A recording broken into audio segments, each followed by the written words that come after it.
doucement, au moins par la présentation de Parcours 59, ça permettra de laisser du temps à Antonio d'arriver. Au pire, de toute façon, c'est le dernier intervenant qui doit se présenter, me semble-t-il.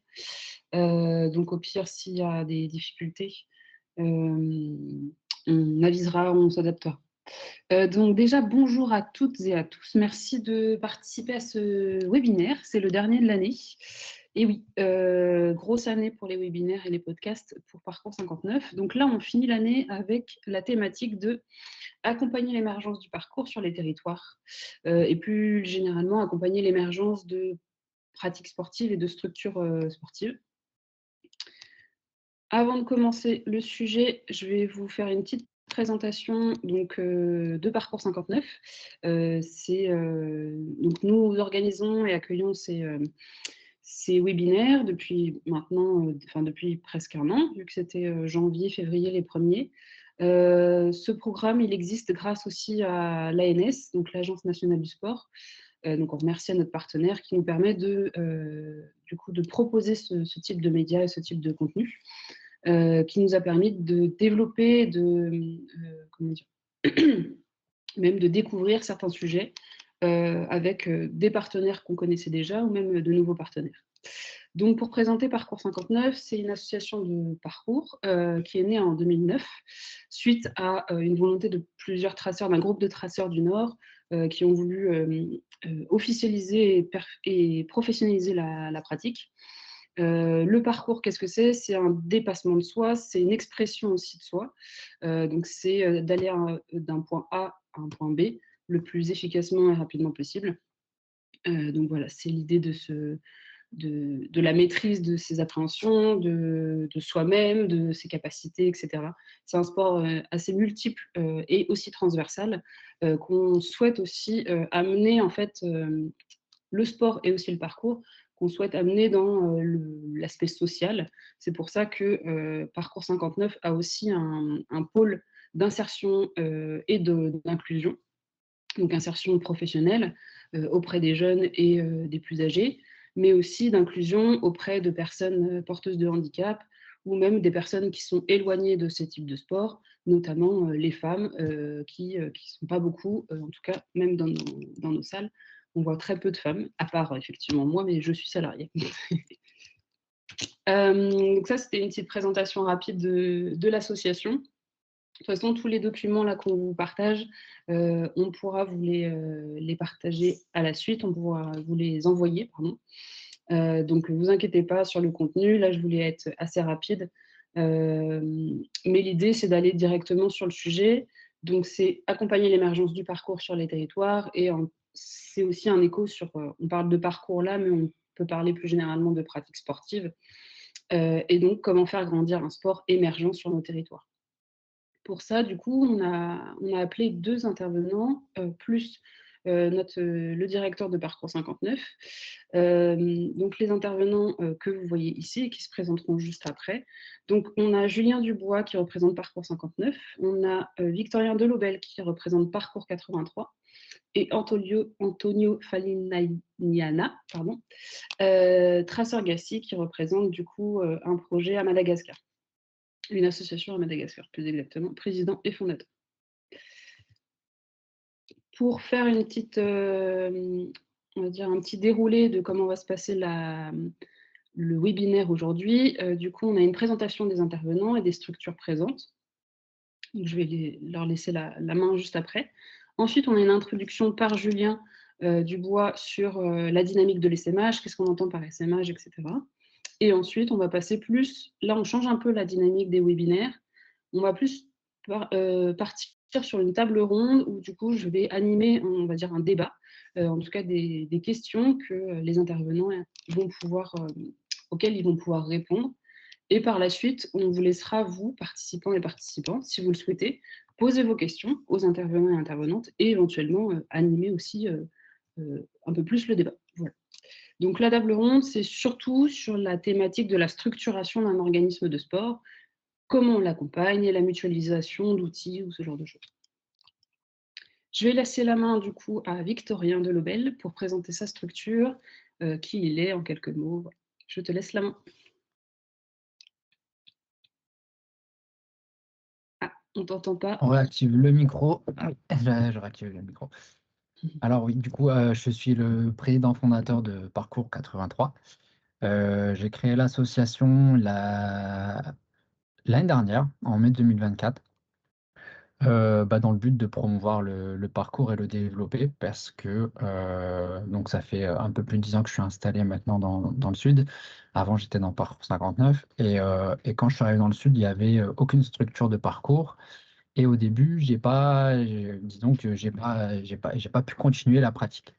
Et du coup, l'année dernière, j'ai réfléchi et je me suis dit, bon, ben, je vais faire quelque chose. Je veux que le parcours, il se développe, dans ma ville. Et donc, j'ai ouvert, avec un groupe, avec un ami. On a ouvert l'association, voilà. Et après, on a rejoint, un peu la dynamique de Parcours 59. Et maintenant, on a une soixantaine d'adhérents. On est sur notre deuxième année. Et ça se passe bien. On a plein de projets. On a pas mal de- d'ambition. Donc voilà. Merci Victorien, c'est top. Ah, J'ai cru voir que Antonio était connecté. Est-ce que tu peux me confirmer, Antonio? Je t'ai vu, hein. Tu peux pas te 5 cacher. sur 5. Ouais, super. Euh, Je te je sais laisse pas te si vous présenter du coup. m'entendez bien. Très bien. Bonjour à toutes et à tous. Merci Justine pour l'introduction. Moi, donc, je suis Fabien Antonio, le président de l'association Trasorgas, qui est une association de parcours ici à Madagascar. Et avant tout, je suis un passionné de parcours. Ça va faire 13 ans maintenant que je pratique ces disciplines et ça fait depuis 2018 qu'on a créé l'association parce que je suis convaincu que c'est un sport qui mérite vraiment d'être connu par tout le monde. Et à Madagascar, c'est un sport qui est vraiment méconnu. Et c'est la raison pour laquelle on a créé l'association en 2018, parce qu'on voulait le professionnaliser. Parce que, bon, il y avait pas mal de préjugés autour de cette discipline. Et comme à l'époque, je voulais aussi en faire mon métier, du coup, il disait il était crucial que je monte une structure pour que ce soit plus formel, plus structuré. Et depuis, on a mené beaucoup d'actions pour montrer le parcours un peu partout, surtout au plus grand nombre et avec les jeunes. Et puis voilà, maintenant, on est positionné sur trois grands piliers à Madagascar, donc l'éducation, l'événementiel et la performance aussi. Mais je pense que je vais en détailler un peu plus après. En tout cas, voilà. Merci Antonio, c'est top. Merci à vous deux pour vos présentations respectives. Je vais laisser la main du coup maintenant à Julien qui va nous introduire la stratégie de changement d'échelle et plus exactement l'essaimage. Oui, je réactive le micro, sinon c'est plus compliqué. Non, merci à Antonio, à Victorien et tous ceux qui sont présents autour de la table aujourd'hui. C'est un sujet, je crois que c'est un des premiers sujets qu'on a posé sur le webinaire. Volontairement, on l'a mis à la fin de l'année puisque c'est des démarches plutôt liées au développement, donc c'est lié quand même à tout ce qu'on a pu aussi voir dans les différents webinaires, c'est-à-dire autant du sociosport que la mobilité, etc., etc. Enfin, toute cette capitalisation sur tout ce qu'on a fait nous invite à réfléchir en fait à ce qu'on appelle l'essaimage ou le changement d'échelle, qui prend différentes formes en fin de compte. Là, on va en exposer quelques-unes, mais il y a d'autres sujets. Mais pourquoi déjà travailler sur la stratégie de changement d'échelle? Elle est liée à plusieurs aspects. La première, c'est que comme le disait Victorien, il y a des lieux, des endroits, que ce soit en France ou d'ailleurs ailleurs, où la pratique, là pour le coup du parcours, sur le sujet qui nous intéresse, n'existe pas ou est trop peu présente ou est pas assez professionnalisée. Et du coup, comme notre objet social est le développement de la pratique à un plus grand nombre, il y a un enjeu d'aller développer des actions sur ces nouveaux territoires. Pour ça, il y a plusieurs manières de le faire. Il y a deux aspects principaux sur cet aspect d'essaimage-là. La première, c'est ce qu'on appelle effectivement la fertilisation.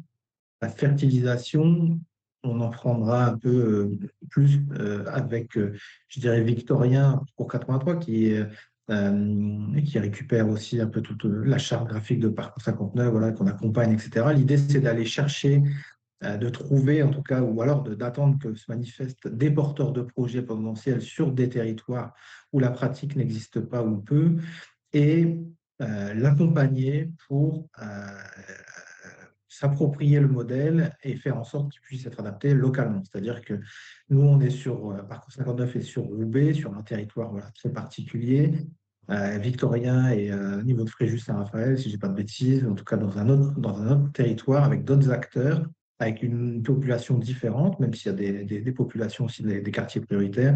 Forcément, le modèle ne peut pas s'adapter à 100%, ou en tout cas un copier-coller, ce n'est pas aussi simple que ça. Donc la fertilisation, c'est vraiment l'axe d'accompagner Victorien, par exemple, ou d'accompagner n'importe quel porteur de projet dans l'émergence du projet sur son territoire, avec toute l'expertise que peut avoir une structure, on va dire, initiale comme pour 59, c'est-à-dire que nous, on a des années d'expérience derrière nous, quasiment 20 ans maintenant, donc pour pouvoir en faire profiter le porteur du projet. Donc, il ne part pas de zéro, il part avec déjà son expertise à lui, sa connaissance du territoire, mais aussi toute l'expertise de la structure.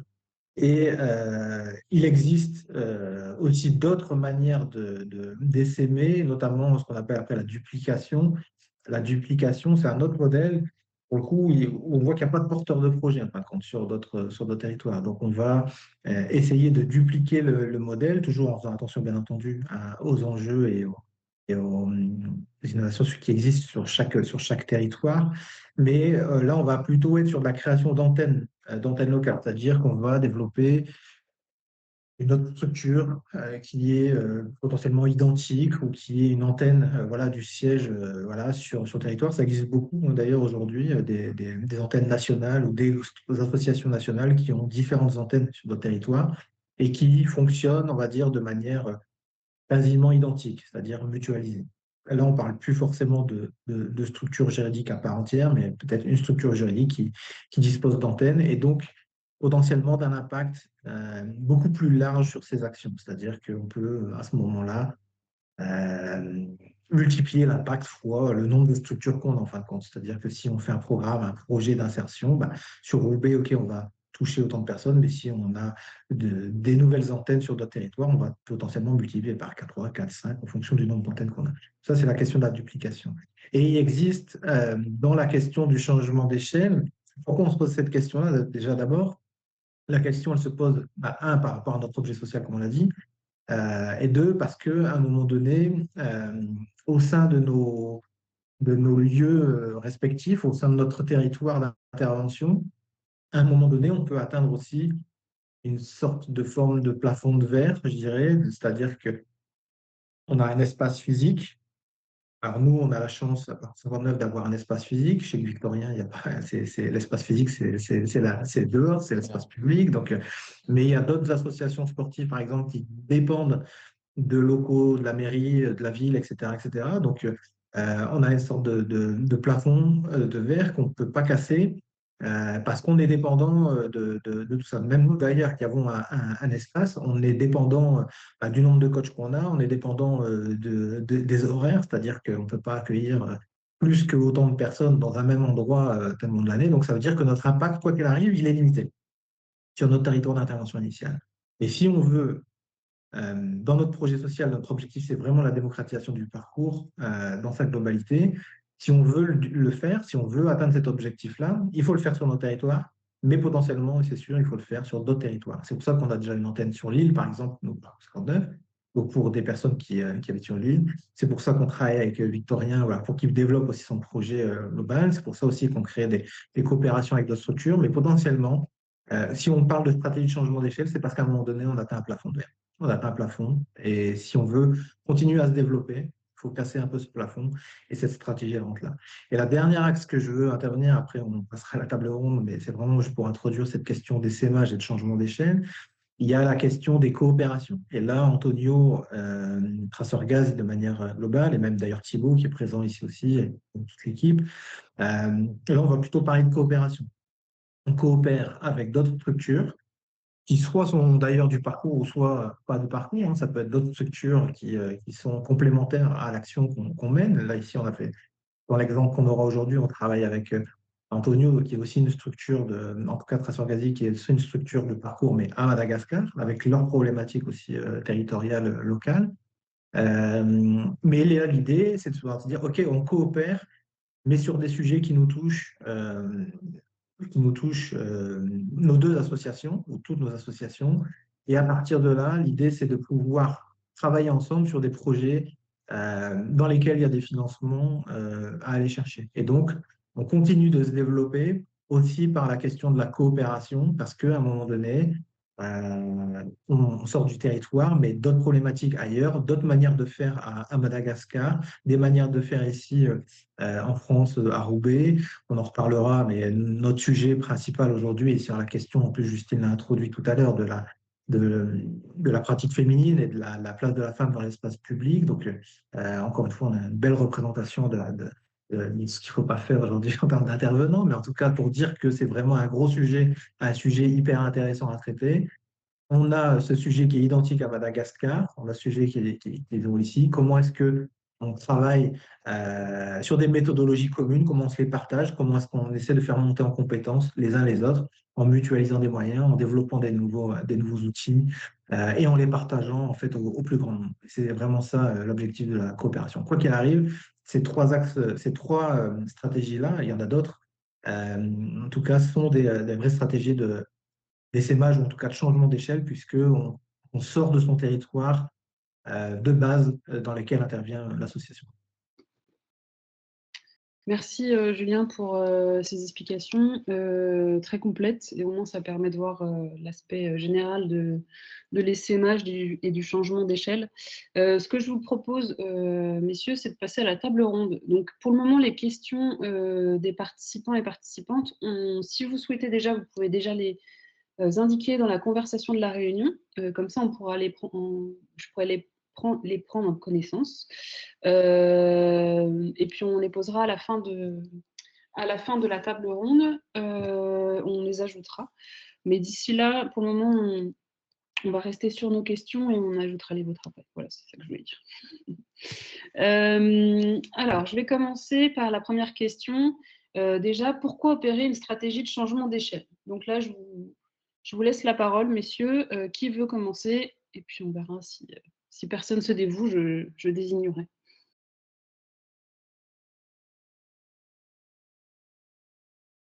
Allez, Antonio, je te prends. Allez, Antonio.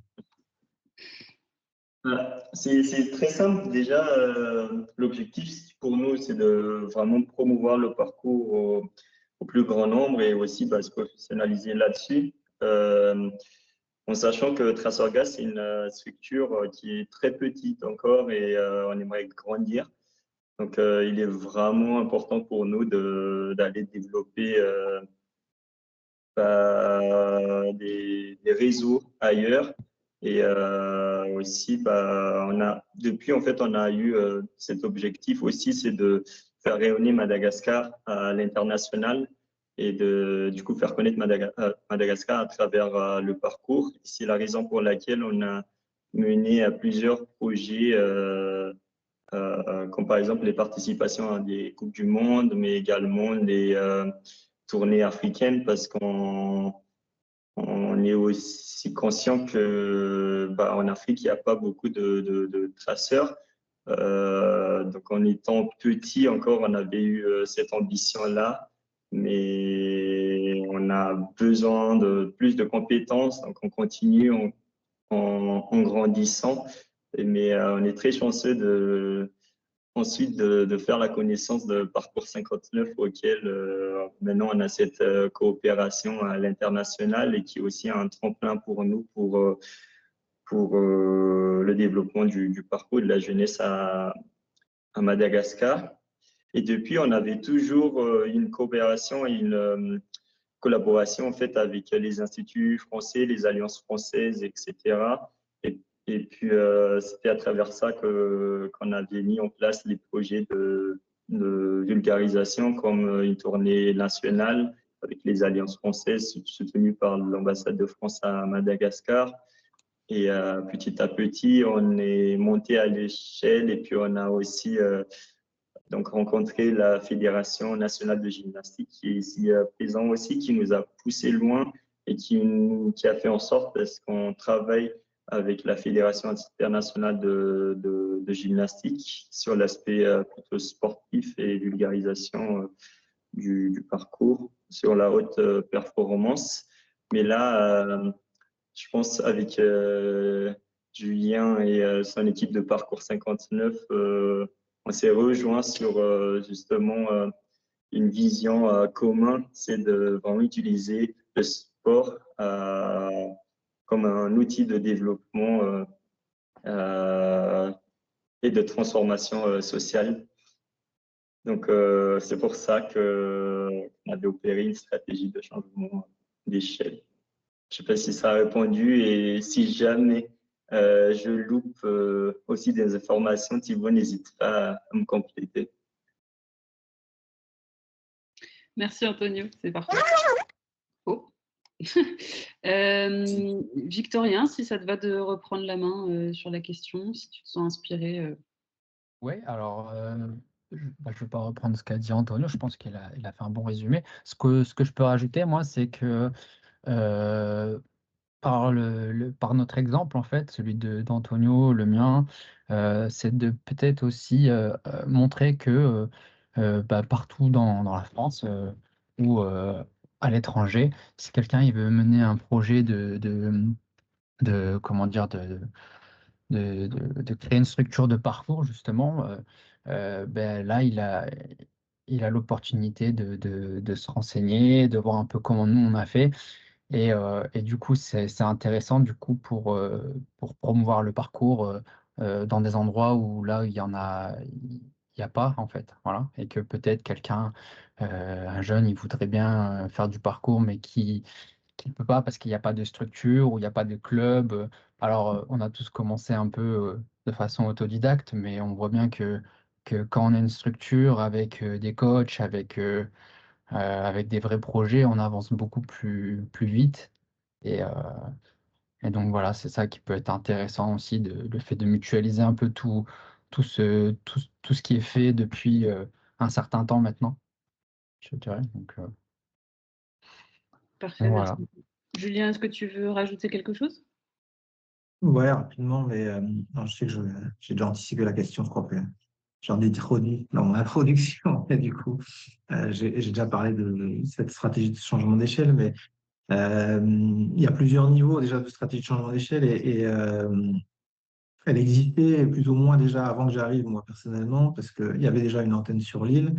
Mais surtout, c'était une observation que, en tout cas sur le tiers-lieu qu'on a à Roubaix, on avait des adhérents, on a des adhérents d'ailleurs encore, qui viennent de, je pense, 42 villes ou villages environnants. Donc, ils ne viennent pas tous de Roubaix, quoi. C'est vraiment très, très large.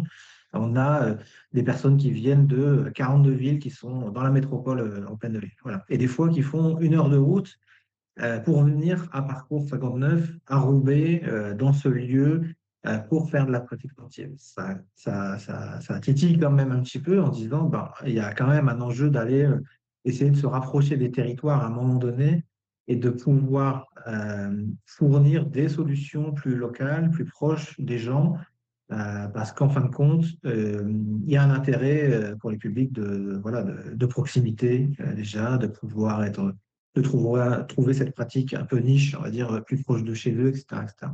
Donc ça, c'est vraiment, je dirais, dans le périmètre hyper local, c'est vachement intéressant de pouvoir partir, en fin de compte, de ce besoin-là des adhérents, en fin de compte, de l'association, et en se disant, bon, qu'est-ce qu'on va faire, comment on va essayer de développer une stratégie de changement d'échelle pour essayer de se rapprocher d'eux.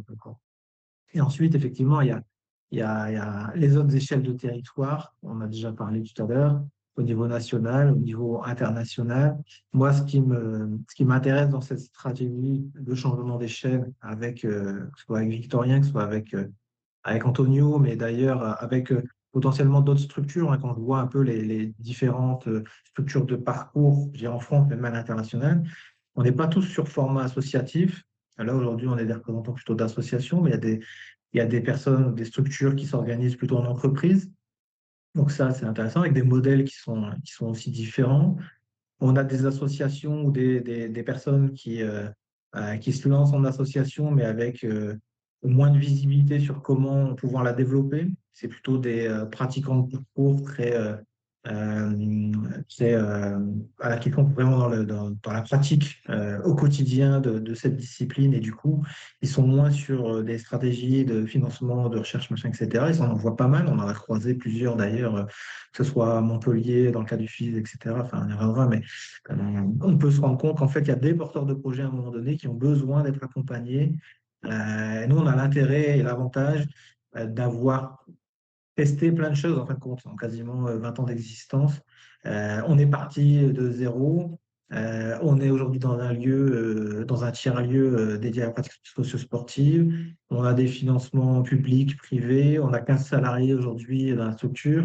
À un moment donné, il faut aussi pouvoir partager cette expertise-là et traiter collectivement des problématiques sociales, sociétales, environnementales, en fin de compte, qui existent sur les différents territoires. Donc, cette stratégie, elle s'opère pour nous et notre parcours 29 dans cette optique-là. Pas forcément de dire, voilà, on a cinquantaine partout, machin, mais pour pouvoir faire profiter aussi les autres de toute l'expertise qu'on a eue. D'ailleurs, c'est aussi le but et l'enjeu de ces webinaires et ces podcasts, c'est de pouvoir donner des clés, des réponses, des pistes de solutions et des projets potentiels, voilà, à développer à droite à gauche. Et puis après, on se rend compte que quand on coopère ensemble, bah, ça donne lieu à des vrais projets qui sont financés. Et puis, bah, c'est quand même cool, hein, de pouvoir se dire, on travaille avec Madagascar sur un projet sur la place de la femme dans l'espace public. Et bon, je ne suis pas sûr qu'il y en ait beaucoup qui le fassent, quoi. Donc, c'est aussi valorisant pour vous, je pense, de pouvoir faire ça.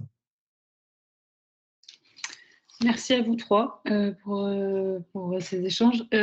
Si ça vous va, on passe à la question 2, sauf si vous voulez rajouter quelque chose. De toute façon, on aura le temps de revenir. Je pense qu'il y a des questions qui vont répondre aux autres. Donc, quelles ont été vos démarches pour créer votre structure, déjà, et ou votre projet? Je vous laisse la main. Ouais. Pour nous, Trace Orgas, pour être honnête, au début, c'était pas du tout évident les démarches parce qu'on était très jeunes. Je pense que Wunz, qui est présent, il va en témoigner après. Mais en fait, la structuration s'est fait vraiment au fur et à mesure à chaque fois qu'on doit monter un step pour avancer sur tel projet.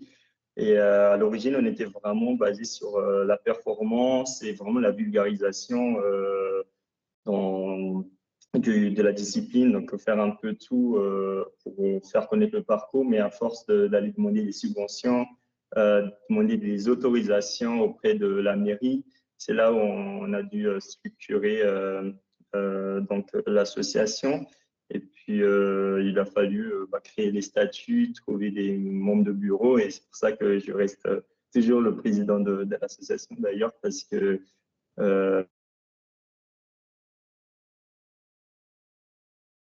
il a une toute petite association, donc on n'avait pas dans l'équipe. Et c'était ça qui a poussé en fait cette structuration déjà parce que les projets commencent à avoir un peu plus d'envergure et il a fallu se structurer. Et puis ça, on a structuré 2 ans après la création de l'association. Et donc, en étant jeune, ça n'a pas été évident de vraiment aller dans les bureaux, etc., parce qu'on n'avait pas eu d'expertise. Et c'était à force d'aller côtoyer des gens qui ont la connaissance qui a fait qu'on était plus structuré. Et puis, encore une fois, ça revient aussi à ce que Victorien disait tout à l'heure sur l'autonomie, parce qu'on a été autodidacte, donc tout ce qui est montage de projet, création de l'association, on avait vraiment appris par nous-mêmes, personne ne nous l'a appris. Et ça fait que maintenant, on arrive là. Donc, depuis la création, on touchait beaucoup à tout, pour ne pas dire jusqu'à maintenant, mais on est présent sur l'audiovisuel, l'artistique, les tournées nationales, africaines, compétitions internationales. Et maintenant, on arrive à voir un peu plus clair sur ce qu'on veut. Donc, nos projets, ils se reposent, comme je disais tout à l'heure, sur 3 grands piliers. Donc, l'éducation. Maintenant, on a l'académie qui donne des cours tout au long de l'année, mais encore une fois, qui reste à structurer maintenant avec la Fédération nationale de gymnastique, avec la licence, etc. Et puis aussi, on a maintenant donc le grand tremplin pour nous qui est le projet de coopération décentralisée, le Tracers en action avec Parcours 59. Et puis, on a toujours cette ambition et cette soif d'apprendre depuis l'extérieur pour former nos encadrants et toujours monter en compétence sur le plan pédagogique. Et puis, on a aussi l'événementiel auquel on organise un festival annuel qui s'appelle Alif à Parcours, qui est un festival qui réunit des centaines d'athlètes et d'artistes venant de tout Madagascar pour restituer un peu les événements qu'on a menés pendant toute l'année et célébrer le parcours ici à Antananarivo. Et dans le cadre de ce festival, on organise le championnat national de parcours qu'on ambitionne de sélectionner les futurs représentants de parcours à l'international, comme je disais tout à l'heure, que l'ambition et notre objectif, c'est de aussi faire rayonner Madagascar à l'international. Donc, comme cette année, on avait aligné 4 athlètes au FIS, qui est le Festival international de sport extrême, où ils organisent donc la Coupe du monde de parcours. Et ça reste toujours un grand défi pour nous parce que ça nécessite des moyens, beaucoup d'entraînement, beaucoup de préparation et ça reste toujours un projet. Et d'ailleurs, si vous voulez nous soutenir pour l'année prochaine, on est là. Et puis, on a le côté performance auquel on touche un peu à tout parce qu'on a une team performance, donc beaucoup d'athlètes qui sont super talentueux ici à Madagascar. Donc, dans ce cadre-là, on aimerait vraiment créer une opportunité pour ces jeunes de se trouver un travail et créer aussi un modèle économique en fait à travers le parcours. Donc, on va intervenir dans des événements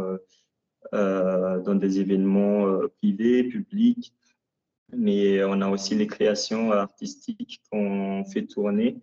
Là, on en a créé 2 spectacles cette année avec des circassiens, mais aussi avec l'équipe de Trasorgas même. Et donc, il y a tout ça. On a l'audiovisuel aussi. Donc, on a une émission télé auquel on s'appuie pour la visibilité du parcours à Madagascar. Donc, c'est une émission en fait qu'on diffuse chaque semaine dans une chaîne télé malgache. On touche un peu à tout pour avoir le maximum de visibilité pour le parcours et aussi faire avancer le train, comme on dit. Et Thibaut, je ne sais pas si tu peux me compléter si jamais j'ai fait tomber quelques informations. Non, je pense qu'on va pas les endormir plus que ça. Je rigole. Non, c'est bon, merci. Okay, Tony, très bien. tu réponds à toutes les Non, questions. c'est intéressant. Après, on a tous plus ou moins la même façon de fonctionner quand on ouvre une structure de parcours, je pense. Enfin, voilà. Ouais. Je peux reprendre la main si vous voulez. Vas-y, dis-nous, Victoria, dis-nous. Ouais, je vais reprendre la main. Donc déjà, moi, j'ai pas autant de recul que Antonio ou Julien parce que j'ai pas autant d'années d'expérience Je parle de ma structure. Après, j'ai eu l'expérience de Parcours 59 quand même quelques années. Mais donc déjà, moi, quand j'ai décidé d'ouvrir la structure, ça a été déjà une remise en question de moi, comment dire, euh, mon projet professionnel du coup, parce que je remets tout en question. Donc j'ai d'abord contacté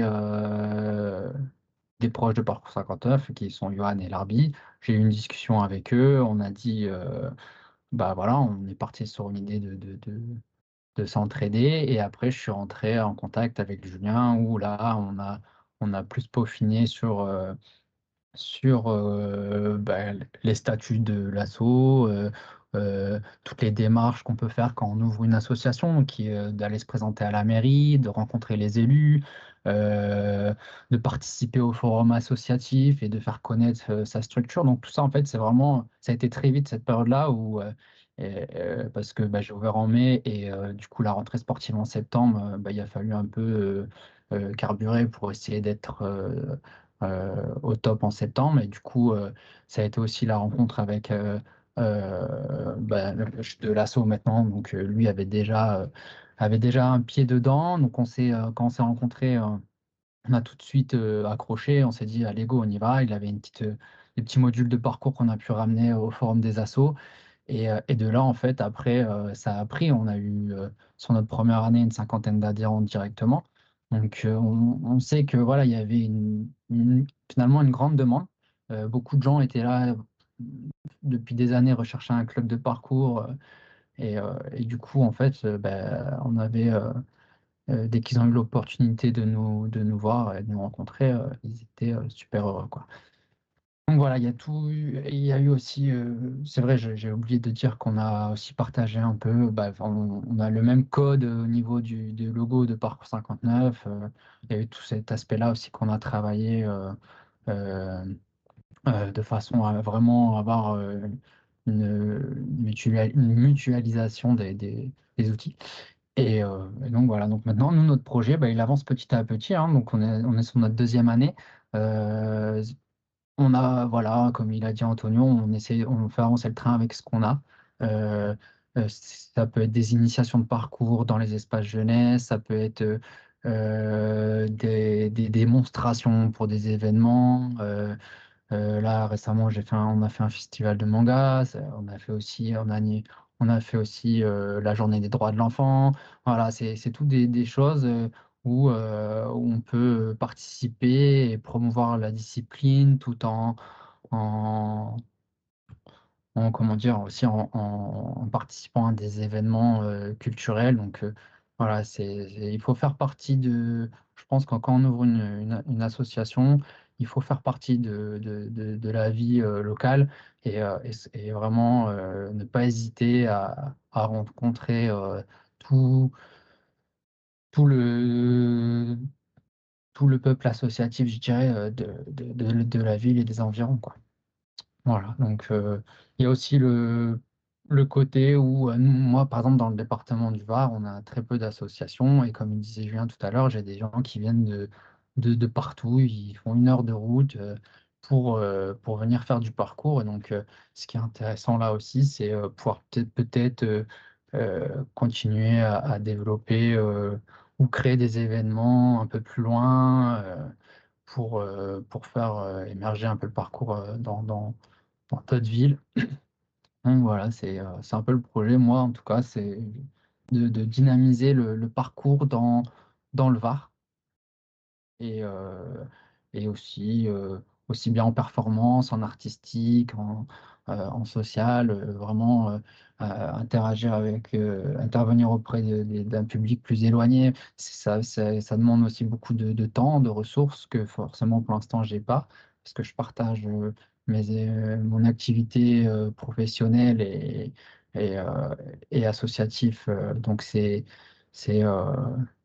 faut trouver le temps pour tout faire. Donc, pour l'instant, c'est vraiment structurer l'association, pouvoir proposer des cours qualitatifs avec une bonne pédagogie pour les adhérents. Et voilà, ça demande, déjà pas mal de ressources, on va dire. Merci à vous 2 déjà pour tout ça. Il y a déjà des réponses que vous avez données pour la troisième question, notamment, sauf si Julien, tu voulais rajouter quelque chose? Ouais, rapidement, enfin après, je Oui. sais qu'on va dépasser certaines questions, mais qu'on y reviendra peut-être un peu moins après. Mais en tout cas, ce qui est intéressant et qu'il faut comprendre dans ce qui a été dit, c'est qu'il y a il y a les temporalités et il y a plusieurs niveaux en fin de compte de changement d'échelle et ça, c'est en fonction de la temporalité aussi de l'existence de l'association. Parce que quand on commence une association, quand on construit une association, le changement d'échelle, souvent, il est lié à sa propre, à soi-même. C'est-à-dire que, alors je prends l'exemple de Victorien, président fondateur de l'association Secours 83. Je pense que sa première étape de changement d'échelle, ce sera de se dire comment est-ce que je peux demain avoir des salariés, un espace de pratique plus régulier, qui soit aussi en intérieur parce que l'hiver c'est plus compliqué, etc., etc. Enfin bref, elles sont très liées à ces dimensions de temps et d'échelle très proches, en fin de compte. Et surtout, c'est important aussi de comprendre que quand on crée une association, mais ça je pense que tout le monde est au courant, mais on ne peut pas tout de suite accéder à toutes les subventions qui existent. Les subventions de fonctionnement, on l'a vécu avec Victorien, il faut attendre que la structure ait au moins 1 an d'ancienneté parce qu'il lui faut un bilan, machin, etc. Et il y a des financements qu'on ne peut pas avoir parce que le bilan n'existe pas, parce qu'il n'y a pas au moins 2 années, 3 années d'existence, parce qu'il n'y a pas tel budget, parce qu'il n'y a pas autant de salariés. Enfin bref, il y a plein de conditions qui font qu'on ne peut pas tout avoir d'un coup.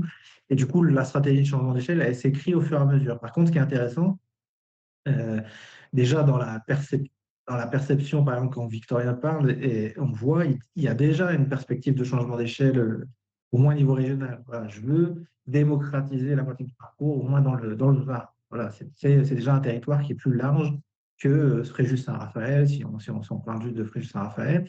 Et ça peut passer par différentes méthodes. Des fois, tu fais des prestations qui vont avoir lieu, je sais pas, dans d'autres territoires, c'est ça? Enfin, tu vas intervenir dans des événements qui ont lieu dans d'autres territoires. D'une manière ou d'une autre, ces actions-là, on s'engage déjà dans un changement d'échelle d'une manière ou d'une autre. Après, il y a voilà, les changements d'échelle, comme on parlait tout à l'heure, de trouver des nouveaux porteurs, d'essaimer, de mutualiser, de coopérer. Voilà, c'est aussi en fonction du degré de maturité, je pense, de l'association. Donc, on ne peut pas tout faire au démarrage de son association, c'est impossible. Par contre, on peut déjà se projeter sur la suite. C'est hyper important. Ouais, tout à fait d'accord. Ouais, c'est ce que je me dis aussi, il y a le court terme, le moyen terme et le long terme, et il faut essayer de tout, de tout placer, en fait, voilà, en fonction de ce qu'on peut faire, tout simplement. Merci en tout cas pour ces apports. Et effectivement, donc je reviens sur la troisième question qui aborde le sujet de projets en commun. Vous en avez parlé, et d'outils mutualisés. Notamment, Victorien, tu parlais de la charte graphique que tu as pu récupérer, notamment, et avec laquelle tu travailles aujourd'hui. Est-ce qu'il y a d'autres outils ou des projets qui sont en commun avec...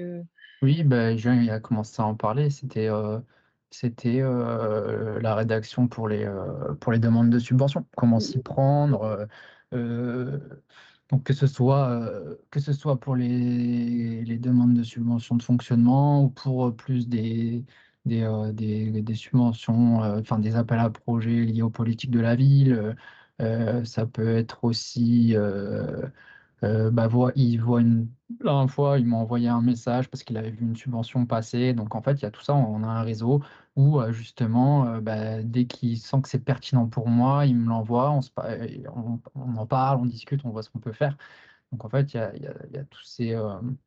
Et lui, il y a son réseau qui est beaucoup plus élaboré, élargi que le mien. Donc, c'est ça qui est intéressant aussi, justement, quand de partager, quoi. Donc moi, j'ai pas encore toutes ces notions-là, entre guillemets, j'apprends au fur et à mesure, et ça, pour le coup, c'est le travail qui est fait avec Julien, qui a été fait et qui continue. Donc voilà, après les projets en commun, alors on n'a pas encore trop pu se rencontrer entre assos. Ça serait bien dans les années à venir de pouvoir créer des événements ensemble.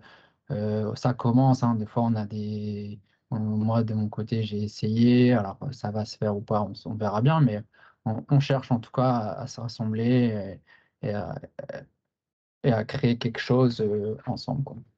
C'est le but. Ouais, Mais juste peut-être préciser on a quand même un temps où on s'est vu, d'ailleurs tous ensemble, c'était au FIS, tu parlais du FIS tout à l'heure, Antonio, à Oui, Montpellier. Et pour le coup, c'est vraiment intéressant, je pense, parce que c'est symbolique un petit peu, je pense, cet événement, et c'était vraiment intéressant qu'on puisse s'y retrouver tous c'est ensemble rigolo. là-bas. Il y a eu Ouais. effectivement ton intervention, bah, du coup, comment présenter un peu le chase tag, donc du coup, une discipline compétitive qui vient du parcours au FIS. Et puis, avec Antonio, Thibaut, on était aussi sur d'autres sujets, puisqu'on était invité à participer à une table ronde, voilà, sur cette coopération, voilà, qu'on a commencé à construire. Donc, il y a quand même des moments, des lieux, des espaces où on peut se retrouver. Alors, c'est encore effectivement, soit des fois en un à un, et on avance sur certains projets communs, et ça, c'est top. Tous ensemble, c'est un peu plus rare forcément, parce que ça, il y a des contraintes il y a des contraintes de lieu, il y a des contraintes forcément de faire venir les gens, etc. Donc, c'est un peu plus compliqué. Mais en tout cas, on a aussi des espaces numériques en commun, je pense, hein. On communique voilà, de temps en temps sur les WhatsApp, des choses comme ça. Donc, on se tient quand même informé de ce qui se passe. Donc, on n'est pas aux 50, hein, on est pour l'instant voilà, quelques-uns là-dessus, mais c'est déjà intéressant, et c'est intéressant de voir comment ces dynamiques peuvent après servir d'autres, quoi, tout simplement, quoi. Comment est-ce que ce qu'on va faire ici, en coopération avec Antonio, va demain peut-être servir à toi, Victorien, dans le 83, ou servir d'autres assos sur d'autres territoires. Donc ça, c'est ça qui est vachement intéressant. ouais, je peux même rajouter que là, effectivement, vis-à-vis du projet avec Victorien, on est en collaboration, mais aussi dans une véritable démarche d'accompagnement, vu qu'on on s'apporte aussi beaucoup d'outils mutualisés. Tu parlais effectivement quand je parle d'accompagnement, je disais par rapport aux subventions, tu vois. Et Julien a pu te donner des clés et aussi peut te permettre dans ta structuration, t'accompagner à dire bah tiens, il y a telle subvention et je trouve ça. Enfin, voilà, c'était juste pour mettre en avant ça, ce mot-là. Qu'est-ce que je voulais dire ouais, en outil mutualisé, on avait aussi réfléchi dans la communication à partager tout ce qui est outils Canva ou même des templates. Ça peut être aussi des réflexions comme ça. Voilà, j'apporte aussi une réflexion qu'on avait eue aussi, Victorien, la dernière Oui, fois.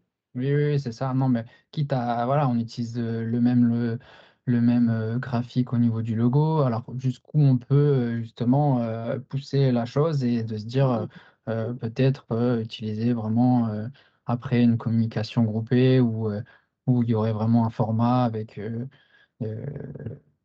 une typologie de graphique. Enfin, voilà, oui, il y a quelque chose à faire, c'est sûr, et on peut y réfléchir. Et après, ça pourrait être aussi euh, quelque chose qu'on pourrait, comment dire, transmettre à d'autres structures aussi qui veulent s'intéresser à, à la communication et je trouve que ça peut être intéressant, oui, bien sûr.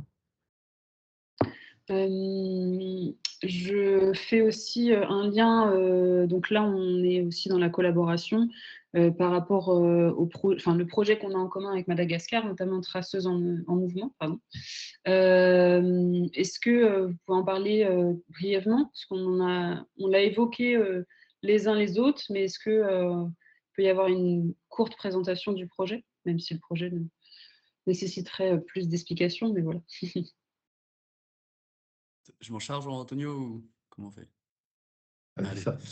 Je vois que tu as envie de le faire. Ouais. Bah oui, j'ai commencé à bouillonner. Non, c'était dit qu'on allait faire comme ça.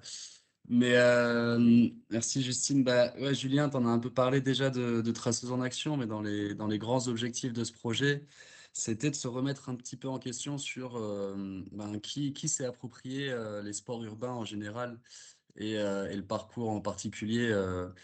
Voilà, que ce soit à Madagascar, en France ou ailleurs, et c'est vrai que c'est plutôt, on va dire, la jante masculine. Et donc, l'idée de ce projet, c'était d'essayer d'avoir un parcours le plus inclusif possible, d'avoir une discipline la plus inclusive possible, en allant chercher finalement ce public, parce que on s'est rendu compte, avec toutes les années d'expérience pour les deux associations, que le public féminin ne va pas forcément par elle-même pratiquer ce sport. Et donc, Et donc, il y avait cette nécessité, ce besoin, que ce soit à Roubaix ou à Tana, de porter un projet sur ça et en même temps se questionner sur où se pratique le parcours dans l'espace public. Et donc, il y avait évidemment aussi toute la question de l'appropriation de l'espace public par les femmes à travers la pratique du parcours. Donc, il y a pas mal de grands objectifs et pas mal d'activités qui vont se dérouler dans le cadre de ce projet. Pour parler que de ce qui va se dérouler à Tana, parce que les actions vont se dérouler en miroir, mais il y aura ces spécificités ici à Tana et puis à Roubaix. Mais nous, donc, on va travailler avec plusieurs associations. Et ça me permet de répondre aussi à la question qu'est-ce que nous apporte cette collab? En fait, on a déjà contracté, là, on a 3 conventions de partenariat avec 3 associations locales à Tana. Et on va intervenir auprès de leurs bénéficiaires pour apporter de la pratique sportive avec tous les apports qu'on a eu grâce à une formation aussi de Kevin, donc qui est un salarié de Parcours 59 et qui était sur le sociosport. Donc l'idée du sociosport est à travers la pratique sportive, de mettre en exergue, en tout cas de développer des compétences de la vie de tous les jours, et en particulier aussi des compétences professionnelles à travers la pratique du parcours. Et donc là, pour vous donner juste un exemple, samedi, ils sont intervenus dans les 2 assos. Pour l'instant, il y en a 2 sur 3 qui sont lancés.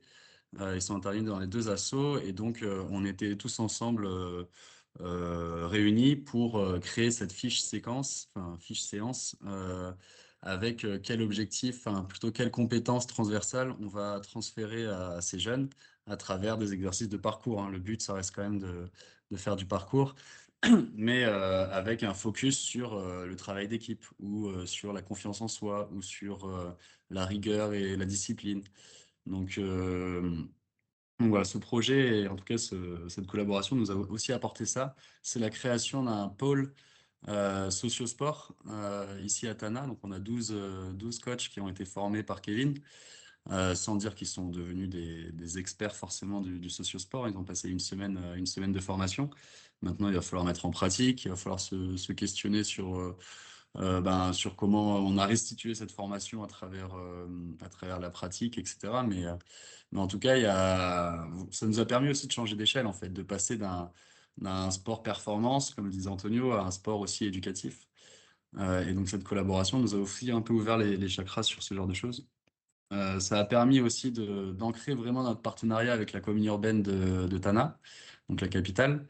Aujourd'hui, à la direction des sports, bon, on l'était déjà, mais aujourd'hui, on est encore plus identifié. On est vraiment une asso sportive active de la ville de Tana. Et donc voilà, ils sont vraiment très contents maintenant de travailler avec nous que ce soit sur de l'événementiel, que ce soit sur. Alors, ils sont vachement orientés événementiel. Nous, ce qu'on aimerait aussi, c'est plutôt travailler sur l'impact et transférer justement des compétences à un maximum de jeunes. Mais voilà, tout ce partenariat, il se construit en ce moment. Et puis, il y a aussi plein de perspectives qui amènent cette collaboration. On a vachement aimé les road trips à vélo, par exemple. Et donc, on se posait aussi la question comment essayer de développer ce genre de projet à Madagascar, où on emmène, pour ceux qui connaissent pas, on emmène enfin, bon, là, je parle à la place de vous, mais vous emmenez 10 jeunes, voilà, faire un road trip à vélo, et puis on travaille sur plein d'aspects, la persévérance, la confiance en soi. Et donc, pourquoi pas essayer de travailler sur ce genre de modèle aussi à Madagascar, où on pourrait faire un petit road trip, pas forcément à vélo, mais juste amener des jeunes, visiter peut-être des entreprises, découvrir des nouveaux corps de métier, et puis pratiquer du sport en communauté. Donc voilà, cette collaboration, elle amène aussi pas mal de perspectives. Et peut-être juste un dernier mot sur le fait d'avoir un tiers-lieu. Donc c'est quelque chose qui nous a vachement marqué avec Antonio quand on est passé à Roubaix. C'est vraiment cette capacité à pouvoir fédérer à la fois du sport, mais aussi euh, tout ce qui est insertion professionnelle, ce genre de choses nous a quand même pas mal intéressé. Donc on est en train de démarcher, de prospecter un petit peu pour voir comment on peut monter aussi un tiers-lieu à Tana, avec peut-être des aspects aussi plutôt de développement économique. Donc, y incorporer, pourquoi pas, de la production textile, pourquoi pas avec l'expertise qu'il peut y avoir à Roubaix sur tout le développement des nouvelles technologies avec de l'impression 3D. Donc voilà, c'est des perspectives qu'ont ouvert cette collaboration. Et peut-être aussi par rapport à ce tiers-lieu, quelque chose qui va peut-être arriver plus rapidement, ce sera la rénovation d'un espace de pratique qui est aujourd'hui une salle en fait multidisciplinaire parce qu'il y a du cirque, il y a de la danse, il y a du parcours dedans. Et donc on est en train de travailler pour essayer de rénover cette salle pour pouvoir accueillir du public, pour accueillir notre service civique qui va bientôt qui va arriver courant de l'année et qui pourra mettre pas mal de ses activités dans cette salle. Donc voilà, finalement c'est vrai que c'est parti de pas grand-chose, c'est parti d'une rencontre avec Julien et son équipe, et puis ça a vraiment aussi permis de changer d'échelle et de partir sur une discipline qui a de l'impact sur un nombre plus grand de jeunes, alors que voilà, avant c'était quand même plus orienté vers la performance et le spectacle. Et aujourd'hui, on a vraiment envie, à travers cette collaboration, de développer un pôle plutôt sur l'éducation. Voilà. Merci pour tout ça, c'est super complet. J'ai l'impression qu'on a du coup avancé sur la question 4. Là, il est 13h27, donc on est quasiment à la fin du webinaire, donc ça a été très enrichissant déjà dans tous les échanges. Avant d'envisager la question 5 et celles qui sont à venir, est-ce que les participants et participantes qui sont présents et présentes, vous souhaitez poser des questions? Peut-être qu'on peut aussi laisser les personnes interagir. Je vois des personnes qui doivent partir, donc effectivement, on dépasse un peu le timing. Désolée pour ça. Mais est-ce qu'il y a des questions? Non, là, je n'en vois pas. Je vois personne qui partage des questions. Je regarde juste la suite. Donc, quels sont vos besoins en tant que structure accompagnée? Pareil, non, pas au niveau des participants, personne qui a des questions supplémentaires? Non. OK. Moi, je mets juste en une perche, Justine. Vas-y. Je sais que la présidente de la Fédération de gymnastique, elle est présente, Madame Jackie. Désolé, je ne veux pas faire comme ça, nommer les gens. Mais la question qui est juste après sur... est-ce que tu peux mettre la question qui est juste après? Pour que je dise pas n'importe quoi.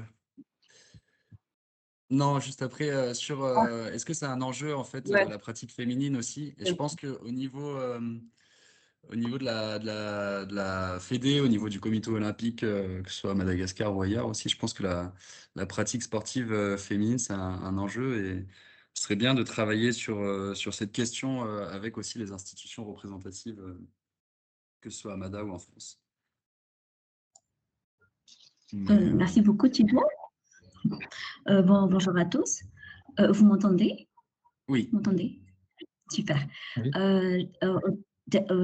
Maintenant, j'aimerais, au début de ma petite allocution, ma petite intervention, j'aimerais déjà féliciter Antonio et toute son équipe pour cette nouvelle initiative. La Fédération malgache de gymnastique est toujours, comment on peut dire ça? On est toujours motivé pour accompagner nos commissions pour de nouveaux projets et surtout lorsque ces projets-là s'alignent avec la politique non seulement de la Fédé, mais aussi du comité olympique malgache dans lequel je travaille.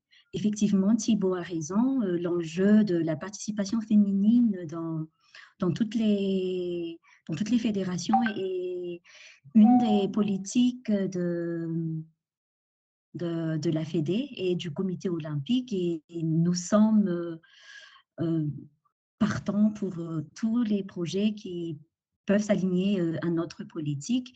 Et puis récemment, nous allons annoncer ça, mais c'est encore en balbutiement. On est sur le projet de travailler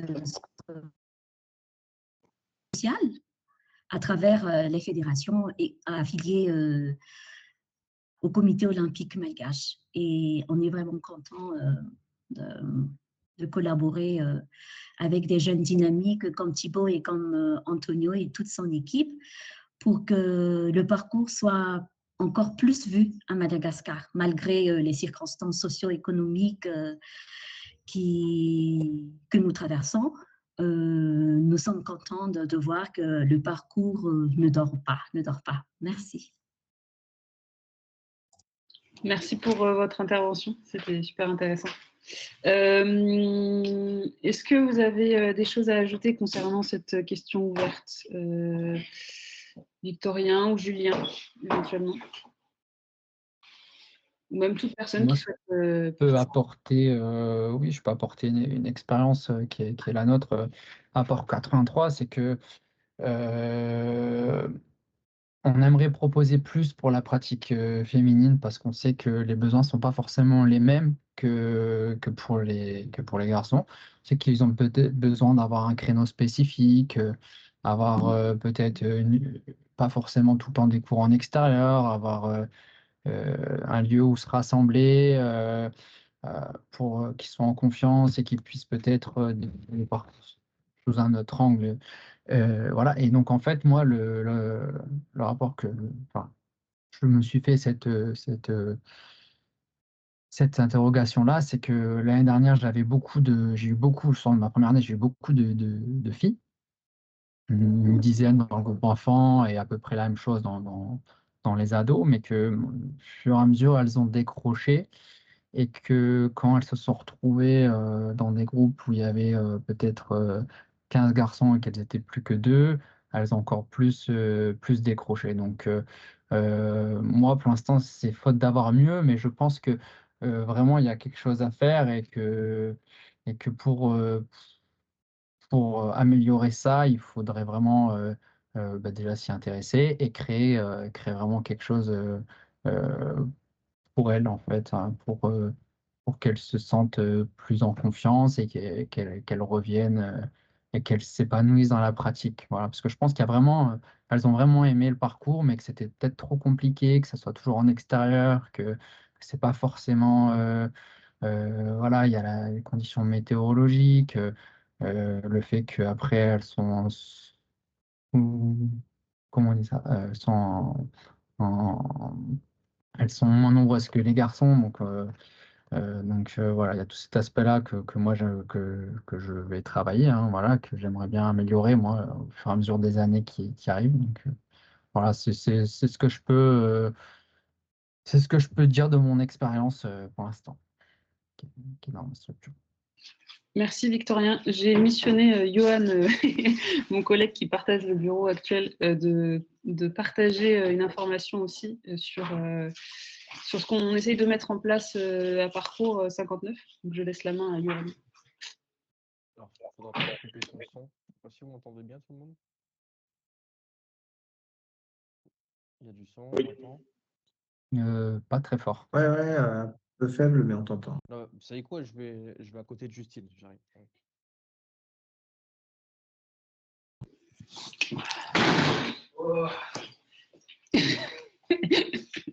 Alors, Justine a bien présenté le début. Donc, l'idée, c'est pour la promotion. Hop, salut à tous. Pour la promotion de la pratique féminine, Vico, je rebondis sur ce que tu dis.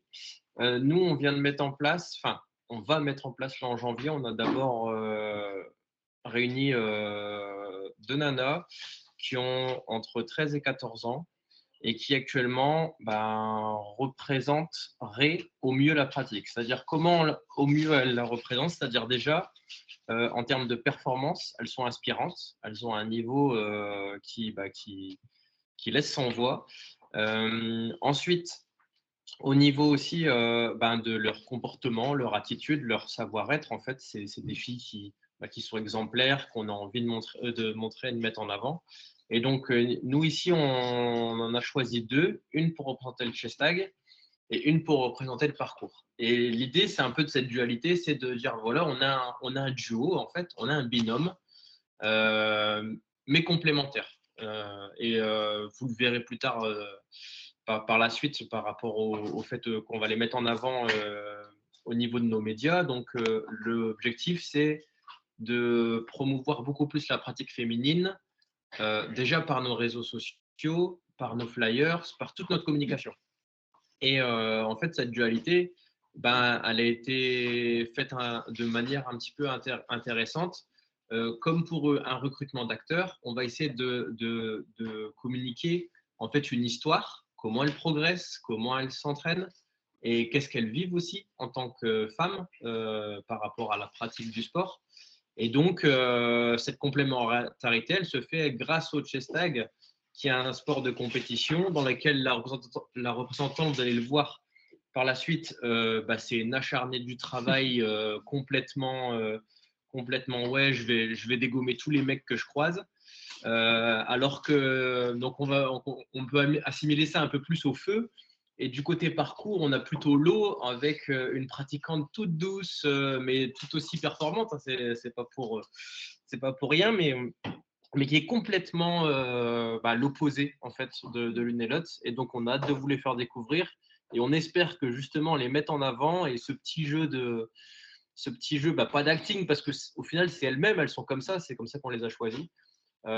Pourra vous permettre de diffuser aussi autour de vous et peut-être de donner des idées sur comment on met en avant les femmes dans nos activités.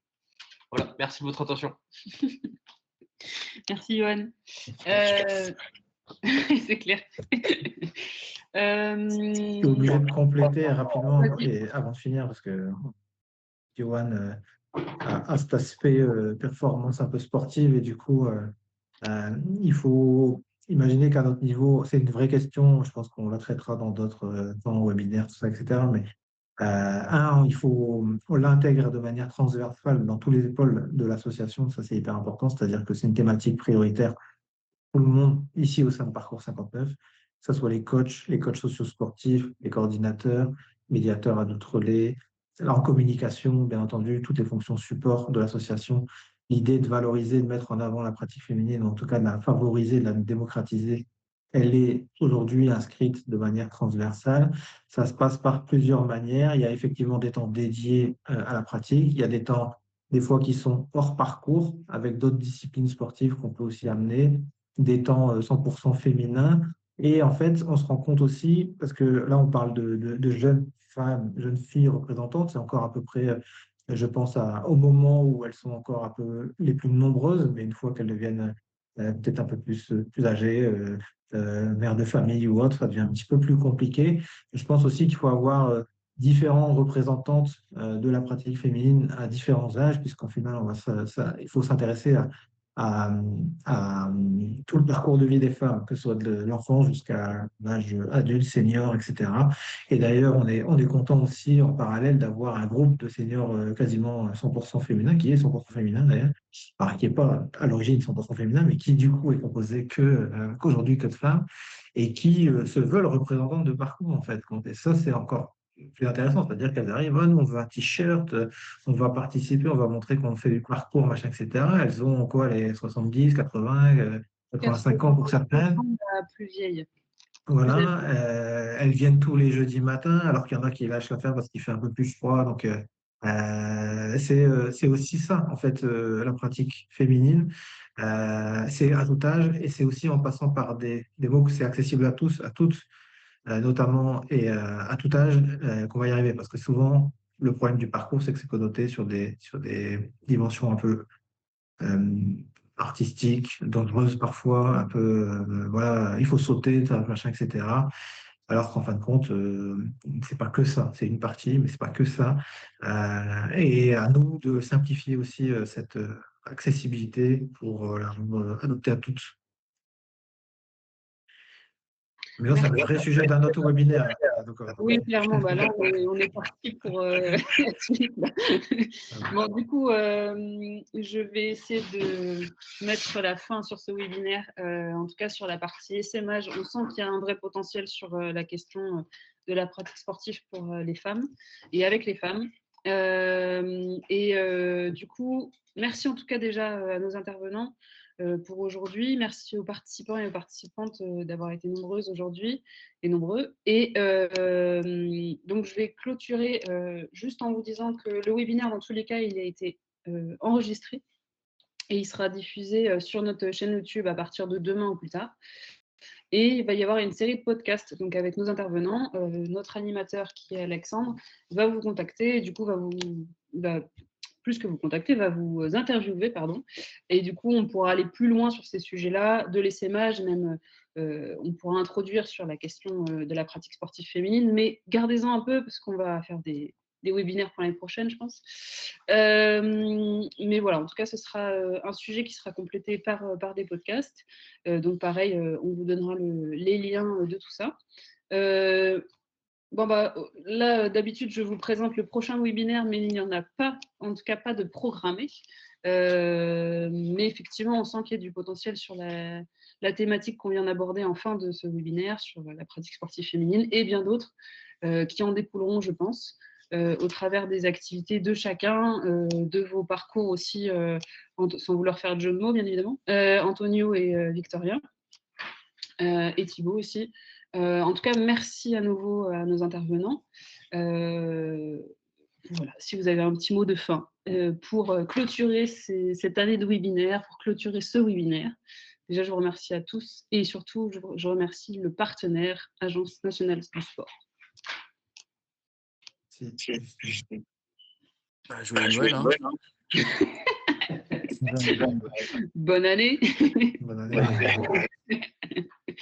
Merci en tout cas à vous tous et à toutes. Merci. À bientôt. Avec plaisir. Merci à tous. À bientôt. Au revoir. Merci à Au revoir.